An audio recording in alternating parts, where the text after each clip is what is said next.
Bonjour, nous sommes en 2022, nous sommes dans le site de l'Institut Docteur Angélique et dans une série de vidéos consacrées aux commentaires de la Somme théologique de saint Thomas d'Aquin. J'en suis toujours rendu vers la fin de la prima pars dans ce petit volume-là qui consiste à parler du gouvernement divin, ça veut dire de l'action concrète de Dieu et de ses anges dans notre dimension de temps pour nous conduire à la vie éternelle. Et j'en suis rendu à la question 116 qui pose la question du destin. Le destin, c'est une notion, il faut le savoir, qui est surtout née chez les païens, à savoir que les dieux, pour eux, quelquefois, ils imposaient aux hommes des choses qui dépassaient complètement leur liberté, et ça tombait comme cela, comme une tuile, sur la vie de l'homme. Ça ressemblait à un hasard, mais en réalité, c'était dû aux dieux. Et donc, c'est une notion qui, principalement, s'est développée dans les milieux païens. Et donc, il faut savoir, il faut se demander, parce que c'est une vraie question que nous nous posons, est-ce qu'il y a des choses comme cela qui s'imposent à nous en dépassant notre liberté et qui viennent, évidemment, de Dieu? Alors, l'article 1, parce qu'il y a 3 articles, demande « Est-ce que le destin est une réalité ?» Et en l'occurrence, ici, nous avons une définition du philosophe catholique Boès qui dit « Le destin est une disposition inhérente aux choses changeantes, donc il est bien dans notre dimension à nous, là où nous vivons, avec le mouvement, par laquelle la providence soumet chaque chose à ses ordres. » Il le définit ainsi, et donc manifestement, il y a quelque chose de réel là-dedans.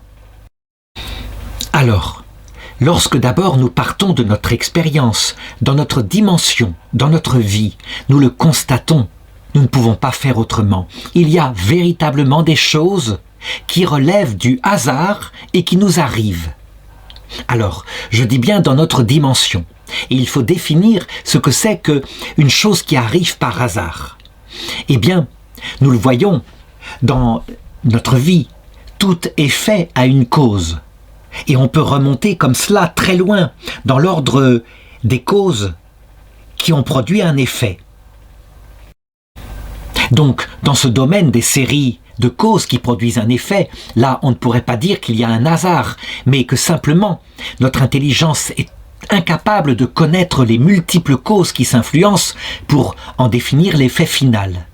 Par contre, quand 2 séries de causes qui produisent des effets se rencontrent fortuitement à tel moment précis, alors c'est là qu'on peut parler de hasard. Je donne un exemple. Imaginons qu'un papillon batte des ailes au fin fond de l'Amazonie, que ceci provoque le mouvement d'une feuille et un petit courant d'air, et que ce courant d'air grossisse et finalement modifie un peu la trajectoire du vent, ce qui provoque à la fin des fins, eh bien à Paris, une tuile qui tombe à 11h17 d'un toit. Or, ce matin-là, Pierre s'est lavé les dents et a mis 1 minute de plus, a été arrêté parce qu'il a relevé le courrier dans sa boîte à lettres, et il sort. À ce moment même, la tuile tombe à ses pieds. Eh bien voilà un événement fortuit. Les 2 séries de causes qui ont produit des effets sont sans rapport et se sont rencontrées dans une circonstance de temps. Il faut remarquer qu'aucune intelligence créée ne peut donc deviner cette circonstance-là. Elle est purement fortuite. Par contre, maintenant, si on se plonge dans une autre dimension, la dimension de l'éternité où Dieu habite, et il faut le remarquer, l'éternité, c'est pas un temps très long. Non, c'est identique à l'essence même de Dieu. C'est le temps dans lequel Dieu est et c'est son essence. Or, il s'avère que ce temps-là, qu'on appelle l'éternité, identique à l'essence de Dieu, il contient de toute éternité tout ce qui se passe dans notre temps. Il le voit actuellement. Ce n'est pas futur pour lui. Il est dans sa dimension d'éternité et nous sommes, nous, dans notre temps. Et donc, le rapport entre les deux, c'est de se demander si cette préscience éternelle que Dieu a de tous les événements, et il distingue bien parce qu'il n'apprend rien, ce qui se produit et ce qui ne se produira jamais, si elle est cause de l'événement qui se produit par hasard dans notre temps. Et la réalité, il faut le dire, c'est que non, elle n'en est pas la cause. il en a la science, mais elle n'en est pas la cause. Je veux dire que Dieu est suffisamment puissant pour tout savoir et ne rien apprendre, et pourtant, dans la dimension du temps, que ça se produise véritablement par hasard. Alors, pour imaginer cela, saint Thomas d'Aquin donne une espèce d'analogie qui nous permet de comprendre. Imaginons qu'au sommet d'une montagne, il y ait un homme, et cet homme voit ce qui se passe dans la vallée. Et dans la vallée, voici que sur une route qui passe au pied de la montagne, un homme arrive par la droite en marchant rapidement, et par la gauche, un autre arrive en marchant rapidement. L'homme au sommet les voit, et pourtant, ils vont se rencontrer, il le sait à l'avance, il sait même où ils vont se rencontrer en calculant leur vitesse, mais il ne le provoque pas. Voilà qui pourrait donner une sorte de métaphore pour comprendre que la science éternelle de Dieu n'empêche pas qu'il y ait dans notre dimension le hasard. Alors on pourra opposer l'objection suivante, tout de même, c'est bien Dieu qui a créé le monde, qui l'a voulu, qui l'a pensé, et donc qu'il y a mis les lois. Donc forcément, il est la cause première de tous ces événements, y compris d'ailleurs de notre liberté qui peut poser des actes. Eh bien, il faut répondre à cela que oui, il est bien la cause première, puisque c'est lui qui a créé l'univers, qui lui donne d'ailleurs l'énergie qui fait que l'univers peut être en mouvement. Mais cependant, il ne veut pas être la cause seconde, il veut qu'il y ait véritablement dans la dimension telle que nous le voyons de l'univers des causes secondes. Et ces causes secondes peuvent produire des effets, et dans ces causes secondes, il peut donc y avoir des coïncidences fortuites. Alors on pourrait opposer encore à cette conception du destin l'idée que, donc manifestement, le destin s'impose à Dieu, et donc c'est la réalité telle qu'elle se passe ici-bas qui provoque la connaissance éternelle que Dieu a, et donc que Dieu ne pourrait pas la changer. Eh bien au contraire, il faut dire que Dieu connaît tout parce qu'il est dans une autre dimension. Et donc, s'il arrive que nous prions Dieu pour qu'un événement ne se produise pas, eh bien, de toute éternité, Dieu voit que nous le prions. Et donc, de toute éternité, il peut changer ce qui se serait produit par hasard. Et donc, il a une influence sur le destin.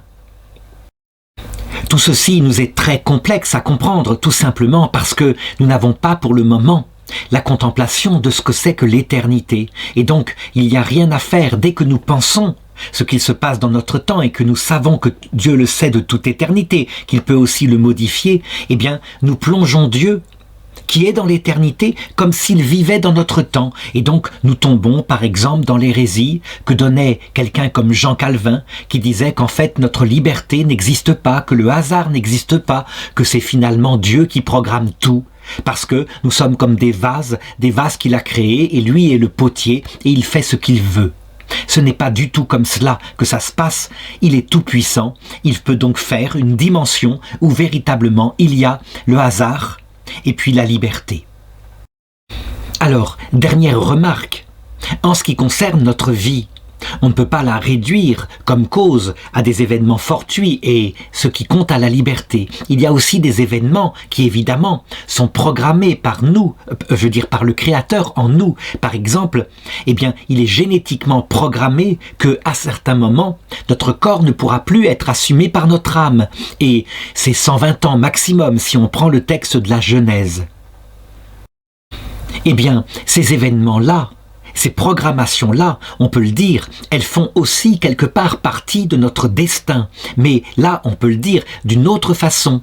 C'est une volonté directe de Dieu qui a voulu que notre pèlerinage sur terre s'arrête à un moment donné. Mais là encore, il faut le dire, Dieu n'est pas soumis à cette programmation et donc il peut venir nous chercher avant. Ou au contraire, il pourrait prolonger les choses, s'il le voulait, en dehors de l'ordre de la nature.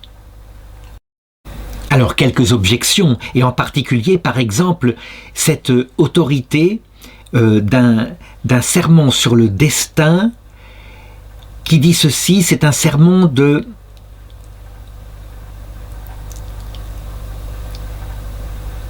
Saint Grégoire. Alors, il semble que le destin, en fait, n'existe pas. En tout cas, si on suit un sermon de Saint Grégoire le Grand, pape, qui dit, dans une homélie, que les cœurs fidèles s'abstiennent de dire que le destin est quelque chose. Alors, voici quelle est la raison pour laquelle, en général, les saints docteurs n'ont pas voulu qu'on parle de destin. C'était une notion païenne et on voyait véritablement qu'il y avait une sorte de fatalisme. Les gens se disaient « je suis dans la main des dieux et il peut me tomber la mort d'un seul coup comme cela par la décision arbitraire de celui qui est au-dessus de nous ». Nous savons bien que Dieu est amour, il l'a prouvé à la croix, et donc si effectivement il nous emporte en dehors de ce monde, et si ça se passe par un accident, eh bien tout est dans ses mains. En Dieu, en effet, il n'y a pas de destin, et en Dieu, dans son éternité, tout est su, prévu, nos cheveux eux-mêmes sont comptés. Ce regard-là, donc, qui regarde en premier Dieu dans son amour, qui est identique d'ailleurs à son éternité, eh bien, n'empêche pas que, réalistement, dans notre dimension à nous, il y a la possibilité du destin, et donc que l'homme prudent devra prévoir, par exemple, pour éviter qu'un accident survienne. Alors, deuxième objection, beaucoup de chrétiens, et par exemple Saint Augustin le dit, il n'y a pas de destin. Il dit par exemple, nous savons que le destin fatum vient de dire, fari, c'est-à-dire que tout est dans les mains de Dieu et donc rien ne se produit en dehors de sa volonté, ce qui indique que rien n'arrive par hasard, il n'y a pas de destin qui pourrait nous frapper comme cela, comme la foudre. Alors, effectivement, il faut le dire, en Dieu, rien ne se produit par hasard, sa science est éternelle, et donc on pourrait donner une autre analogie pour comprendre qu'il n'y a pas de destin et que nous, chrétiens, qui sommes dans les mains de Dieu, un Dieu aimant, eh bien c'est ça que nous regardons en premier. Saint Thomas d'Aquin prend l'analogie suivante, imaginons deux serviteurs qu'un maître, donc Dieu, eh bien enverrait dans un même lieu, sans que ses serviteurs le sachent, et donc ils se rencontreraient comme par hasard. En réalité, de la part du maître, il n'y a pas eu de hasard, mais pour les serviteurs, leur rencontre serait parfaitement fortuite. Eh bien, ceci donne encore une image de ce que c'est que le destin, avec tout de même une différence. C'est que Dieu, je l'ai dit, ne programme rien. Il est suffisamment puissant pour savoir sans forcément provoquer. Alors peut-être que l'expression « ne programme rien » est exagérée, puisque je l'ai dit, notre mort, la durée de notre pèlerinage terrestre est programmée aussi dans notre génétique, donc certaines choses tout de même sont programmées. Et donc je voulais dire plutôt que Dieu ne programme pas tout. Voilà, il existe vraiment des circonstances dues au hasard. Et voici qu'intervient l'article 2 qui approfondit la chose en demandant « Y a-t-il donc vraiment un destin dans les choses créées ?» Ça veut dire dans le monde minéral, végétal, animal et surtout nous, les hommes, qui avons un corps, qui sommes donc soumis sur cette terre à des événements fortuits. Et donc l'argument d'autorité vient encore du philosophe Boès qui, je l'ai dit, définit le destin comme une disposition inhérente aux choses mobiles. Alors, encore une fois, et je vais sans doute me répéter, on peut considérer les événements de deux façons. D'abord en Dieu, dans sa science éternelle, qui elle n'apprend rien, est immuable, est au-delà des temps, de notre propre temps. Alors, on doit le dire, ceci s'appelle la providence divine, et rien ne se produit en Dieu par hasard. Il connaît tout de toute éternité. Et puis, deuxièmement, dans notre dimension qu'est le temps, où là, nous le voyons, des dizaines de causes secondes interviennent, se croisent, et tout cela fait notre vie, au point que par exemple le philosophe Boès disait « Eh bien, une vie humaine, on peut dire que c'est comme un destin qui est réalisé par plusieurs causes. D'abord, les esprits qui sont au service de la providence divine, et puis notre choix individuel, notre âme, et puis la nature soumise à Dieu qui nous entoure, l'existence d'un lion par exemple, ou d'un gouffre, ou bien une série de hasards et de fatalités qui sont produits par des rencontres de causes, de séries de causes qui fortuitement arrivent au bon moment. Alors il faut ajouter à ça d'autres causes comme peut-être l'influence des astres, l'influence des démons qui nous entourent, etc. Et tout cela fait la totalité de notre vie. On pourrait ajouter d'autres choses qu'on a découvert entre-temps, comme je l'ai dit, la programmation génétique de notre corps, notre ADN. Et bref, on le voit, eh bien notre vie n'est pas entièrement soumise à la providence de notre volonté. Et donc, il peut se produire des circonstances qu'on appelle le destin. Cependant, si les païens ou ceux qui ne connaissent pas l'existence d'un Dieu d'amour prennent cela comme une fatalité qui tombe et puis on est bien obligé de l'accepter, nous chrétiens, nous le savons que tout est dans les mains de Dieu et que pas un oiseau lui-même, les passereaux eux-mêmes sont comptés et que nous valons bien plus que quelques passereaux. Alors quelques objections, dont la première, c'est saint Augustin qui dit qu'on désigne par le mot destin la volonté même ou le pouvoir de Dieu. Donc, ça ne serait pas une réalité dans notre monde, mais plutôt dans la science de Dieu. Alors il faut répondre, je l'ai dit tout à l'heure, il y a deux choses à considérer dans le destin, effectivement cette science de Dieu qui est dans son éternité, sa dimension, et puis ce qui se passe dans notre temps. Et dans notre temps, c'est dû à des causes secondes. Donc si on regarde le destin du côté de Dieu, qui connaît tout de toute éternité et qui ordonne tout à notre salut éternel, nous pouvons avoir une attitude de confiance, d'espérance, c'est véritablement l'attitude chrétienne. Mais si nous ne regardons que ce qui se passe dans notre vie en nous abstrayant de Dieu, eh bien, forcément, nous devenons fatalistes. Certaines circonstances peuvent, parce que nous sommes au mauvais endroit au mauvais moment, nous frapper comme le destin que les païens croyaient pouvoir tomber sur eux. Alors il faut remarquer cependant que certains chrétiens, dans leur ferveur, sont tellement plongés en Dieu qu'ils disent « donc il n'y a pas de destin, c'est une superstition ». En fait, il manque de réalisme.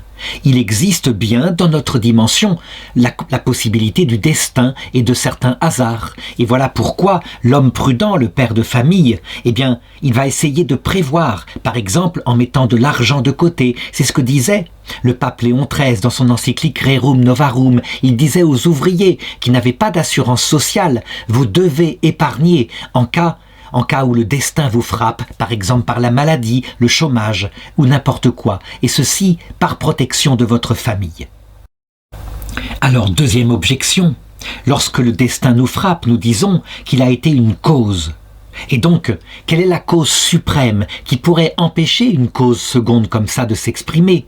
C'est Dieu, évidemment, tout est dans les mains de Dieu. Et donc, manifestement, le destin n'existe pas dans notre monde, mais uniquement dans l'action de Dieu qui nous conduit par sa pastorale et par l'intermédiaire éventuellement des anges. Alors, je l'ai dit, dans la science immuable de Dieu, quand il décide de descendre sur la terre et par exemple d'intervenir par ses anges pour changer notre vie, eh bien, de toute éternité, il le sait. Et donc rien n'est changé dans l'éternité de Dieu qui domine tous les temps. N'empêche qu'on le voit, Dieu peut intervenir véritablement dans notre dimension et donc arrêter un accident qui peut-être se serait produit par hasard. Il est arrivé que des anges gardiens modifient le mouvement d'une voiture parce que si elle avait suivi, je dirais, son chemin naturel, elle aurait produit un accident. Enfin, dernière objection, une objection de métaphysique. Si le destin est une réalité dans notre monde, alors soit il est une substance, ça veut dire ce qui structure un être, et manifestement ce n'est pas cela, soit il est un accident.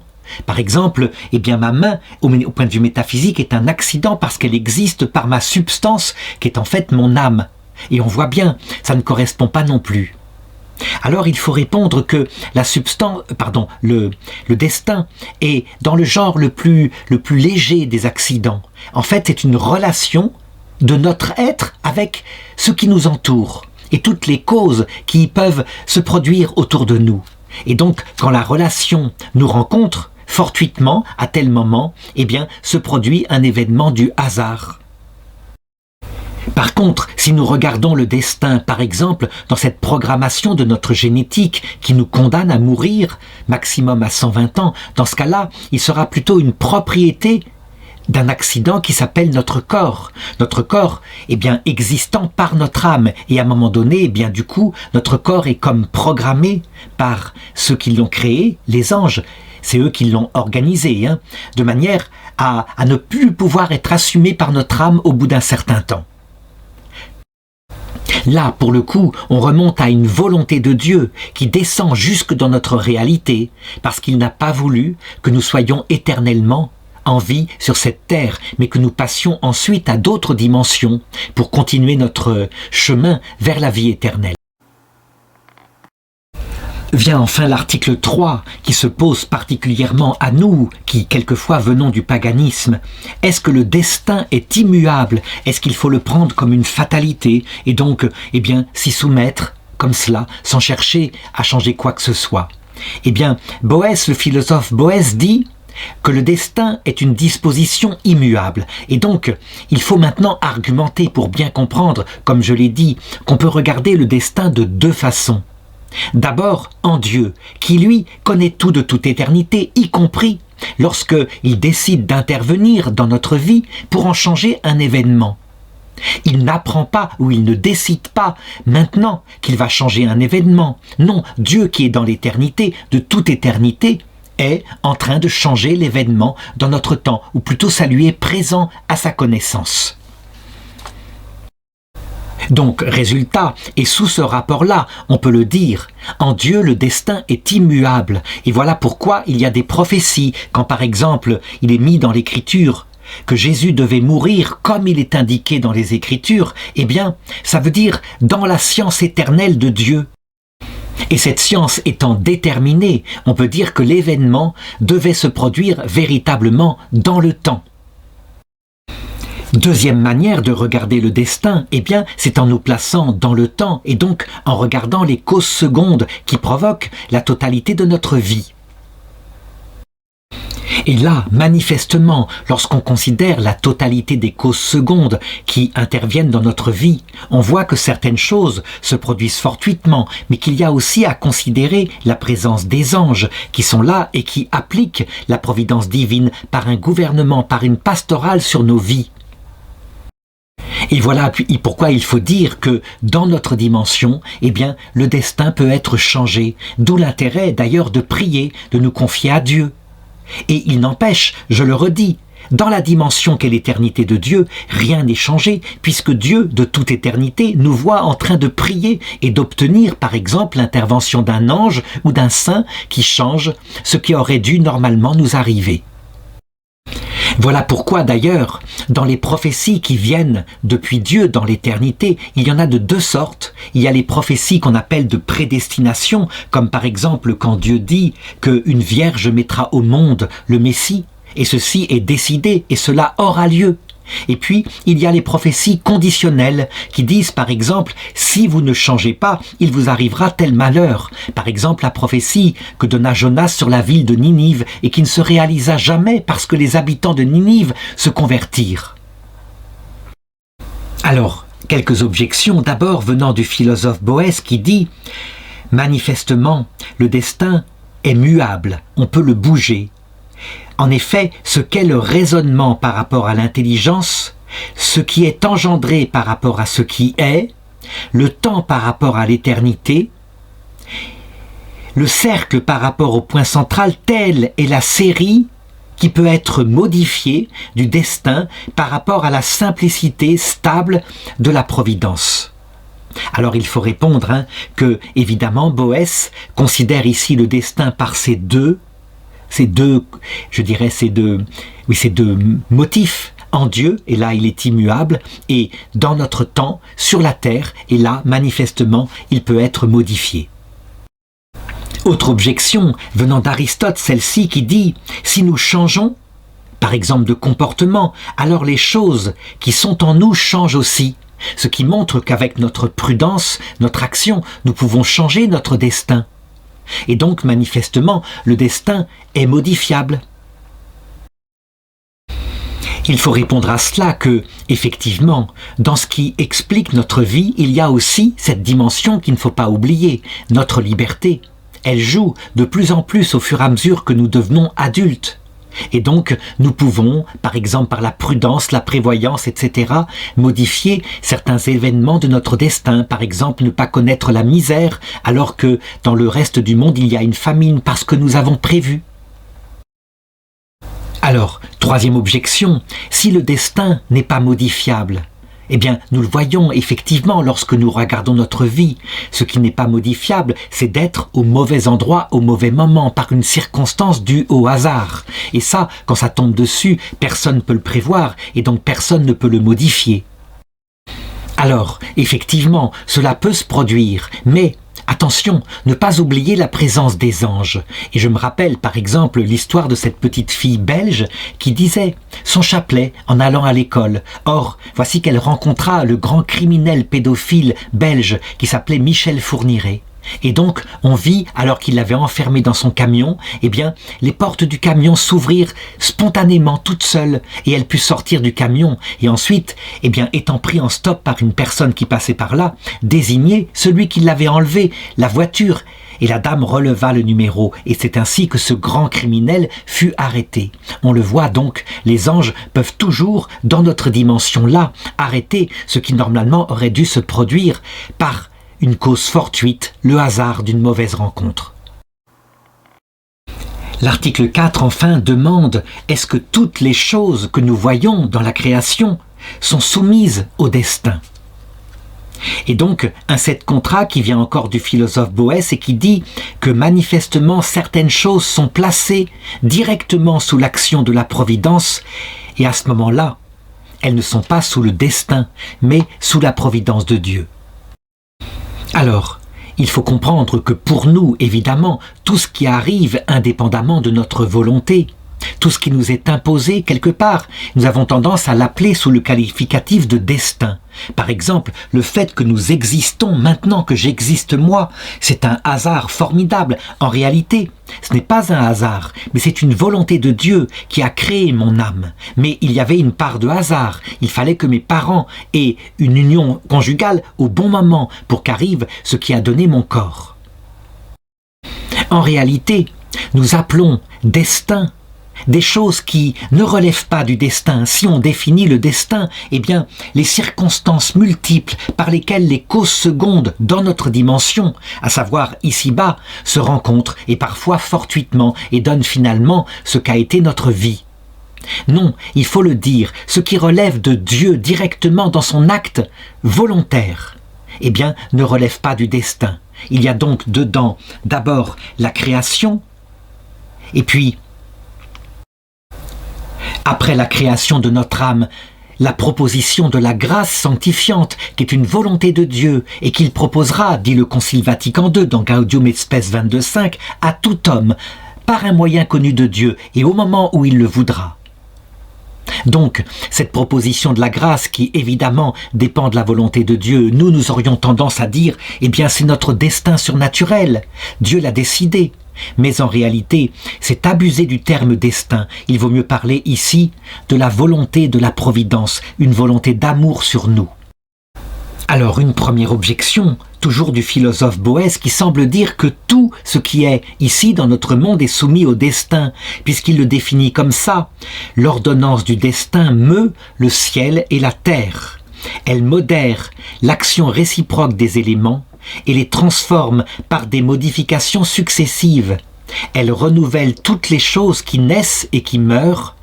Par les progrès semblables des embryons et des semences, elle force les actes et les fortunes des hommes par un enchaînement indissoluble de causes. Et donc même l'homme, dans son destin, semble frappé par ces causes secondes qui ne dépendent pas de lui. Alors il faut répondre à cela que tout ce qui dans notre vie est dû à des causes secondes qui se produisent, évidemment pourrait être attribué au destin dans la définition que nous en avons donnée.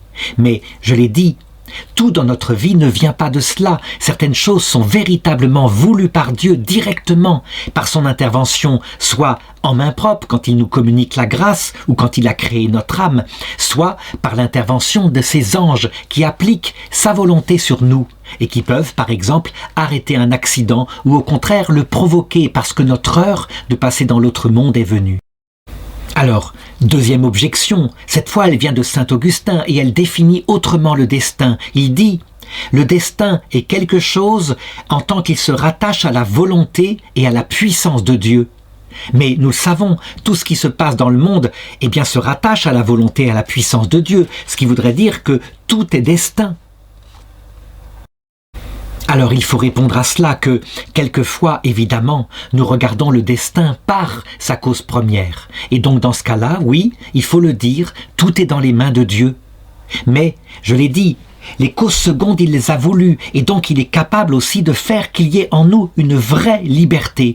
Et donc nous ne devons pas être fatalistes quand nous comprenons que par sa cause, tout est dans les mains de Dieu, il est le créateur du monde, et que par son effet, ici dans notre dimension, nous avons une vraie liberté et aussi une vraie prudence à exercer pour éviter les aléas du destin.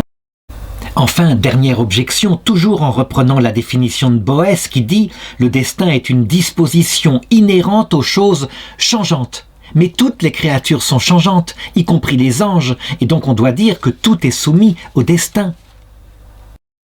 Donc je l'ai dit, il ne suffit pas d'être une créature changeante pour être entièrement soumis au destin. Il faut que les choses soient produites par autre chose que la volonté directe de Dieu, quand il nous crée ou quand il nous communique la grâce.